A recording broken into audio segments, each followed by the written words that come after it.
Assalamualaikum warahmatullahi wabarakatuh. Salam sejahtera bagi kita semua. Perkenalkan, saya Deta Selawati. Saya merupakan salah satu mahasiswa PPG PGSD di Universitas Muhammadiyah Surakarta. Di sini saya akan menyampaikan panduan observasi profil peserta didik di SD Muhammadiyah Alam Surya Mentari. Perkembangan kognitif pada peserta didik ada 3 macam. Yang pertama, belajar dan pemecahan masalah. Dalam hal ini terdapat 2 indikator pertanyaan, yaitu apakah peserta didik dapat menganalisis permasalahan sederhana dalam kehidupan sehari-hari, dan apakah peserta didik dapat mendemonstrasikan pengetahuan atau pengalaman dalam konteks yang baru. Yang kedua, dapat berpikir secara simbolik. Adapun pertanyaannya, yaitu apakah peserta didik dapat menyebutkan lambang bilangan angka 1 hingga 100, dan apakah peserta didik mencocokkan bilangan dengan lambang bilangan. Dan yang terakhir yaitu berpikir logis. Dalam hal ini, peserta didik dapat mengklasifikasikan benda berdasarkan warna, bentuk, dan ukuran. Dan apakah peserta didik dapat mengenal perbedaan berdasarkan ukuran. Selanjutnya yaitu perkembangan kognitif dan perkembangan emosional. Dalam perkembangan kognitif, apakah peserta didik dapat merespon pertanyaan pemantik dari guru, dan apakah peserta didik dapat berkomunikasi dengan teman-temannya dengan baik. Dalam tahap perkembangan emosi, apakah kelas dan ruang pembelajaran yang dilaksanakan itu menjadi ruang ekspresi bagi dirinya yang sehat. Kemudian, bagaimana guru dapat merespon peserta didik yang belum bisa mengekspresikan dirinya dengan tepat.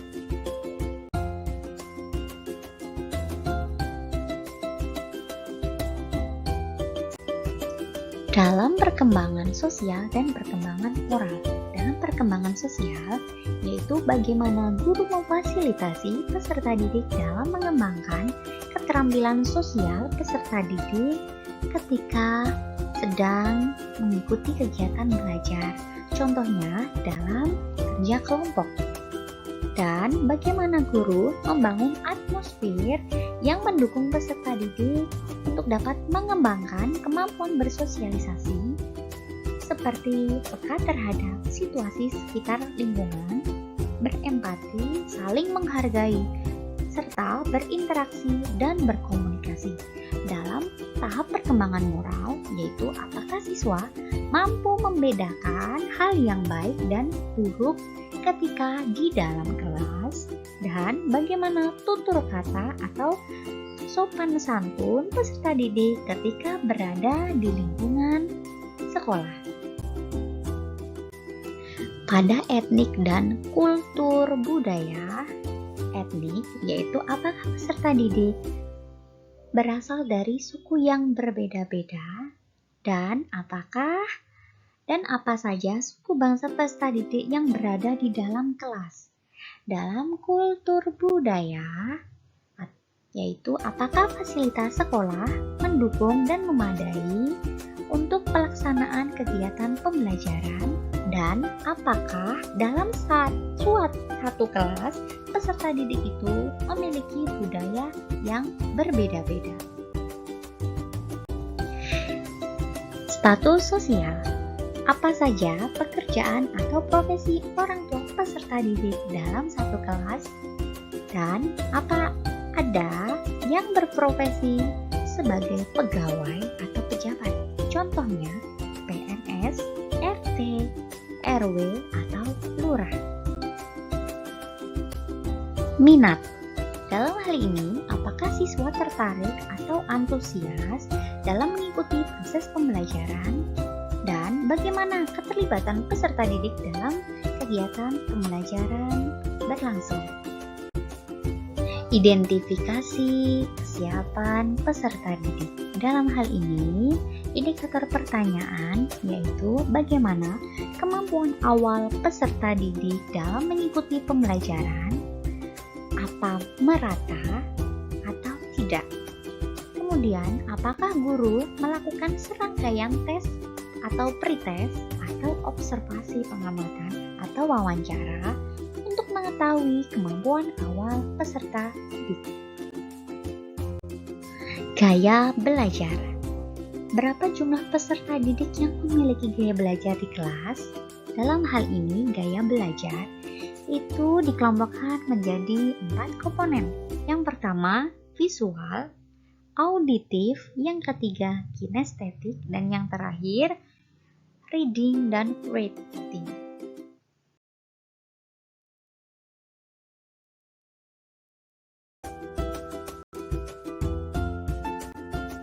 Motivasi belajar. Kesiapan belajar peserta didik ketika mengikuti kegiatan pembelajaran di kelas, yaitu apakah peserta didik di kelas mempunyai motivasi intrinsik dan ekstrinsik dalam belajarnya, dan bagaimana tingkat motivasi belajar peserta didik dalam pembelajaran yang dicapai tinggi, sedang, atau rendah. Aspek fisiologis. Dalam aspek ini, 2 indikator pertanyaan yaitu apakah tinggi dan berat badan peserta didik dipantau secara rutin, dan apakah di setiap peserta didik itu mempunyai tinggi dan berat badan sama atau rata samanya. Perkembangan motorik. Dalam perkembangan motorik ini dibedakan menjadi 2, yaitu motorik halus dan motorik kasar. Dalam motorik halus, indikator pertanyaannya yaitu apakah peserta didik itu dapat melakukan koordinasi gerakan seperti mata, kaki, tangan, dan kepala saat melakukan materi tersebut. Kemudian, apakah peserta didik itu dapat melakukan kegiatan kebersihan pada dirinya? Untuk motorik kasar, yaitu apakah peserta didik dapat menggunakan alat tulis dan alat makan dengan benar? Dan apakah peserta didik dapat menempelkan gambar sesuai dengan tempat yang disediakan? Demikian penyampaian panduan observasi profil peserta didik di SD Muhammadiyah Alam Surya Mentari dari saya. Kurang lebihnya saya mohon maaf.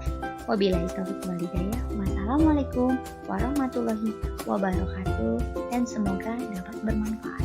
Terima kasih.